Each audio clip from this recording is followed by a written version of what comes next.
তোমরা অনেকেই কমেন্টে জিজ্ঞেস করেছো দিদিভাই তোমার বাড়িতে কি কাজ হচ্ছে। তোমরা অনেকে আবার বলেছো হ্যাঁ টয়লেটের কাজ হচ্ছে। ঠিকই ধরেছো বন্ধুরা।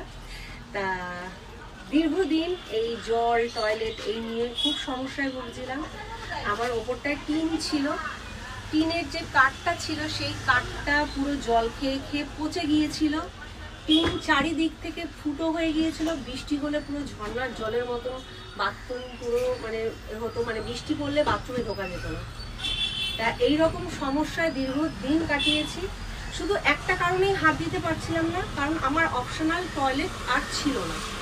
যে এটা আমি যদি কাজ শুরু করি অপশনাল যে আরেকটা রয়েছে সেইখানে আমি টয়লেট করব, সেটা আমার ব্যবস্থা ছিল না।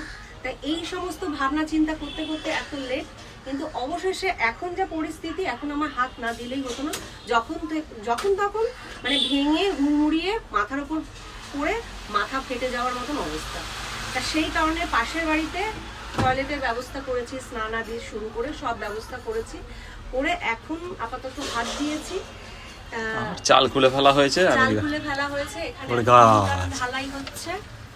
তা এই হচ্ছে পরিস্থিতি। মানে আমি সেই কারণেই এতদিন তোমাদেরকে কোনো জবাব দিতে পারছিলাম না।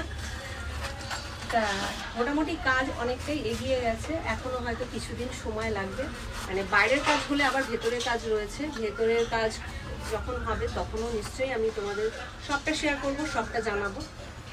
তা ভালো লাগছে, অনেকটাই ভালো লাগছে। দীর্ঘদিন অনেক কষ্ট করেছি, এখনো ইভেন কষ্ট করছি, জানি না আরো কতদিন কষ্ট করতে হবে। তা ঠিক আছে, আমি কষ্টের সাথে লড়াই করতে রাজি আছি, কিন্তু একটা না একটা দিন তো ভালো দিন আসবেই, সেই অপেক্ষায় আছি। তো যাই হোক, তোমরা পাশে থেকো, সাথে থেকো।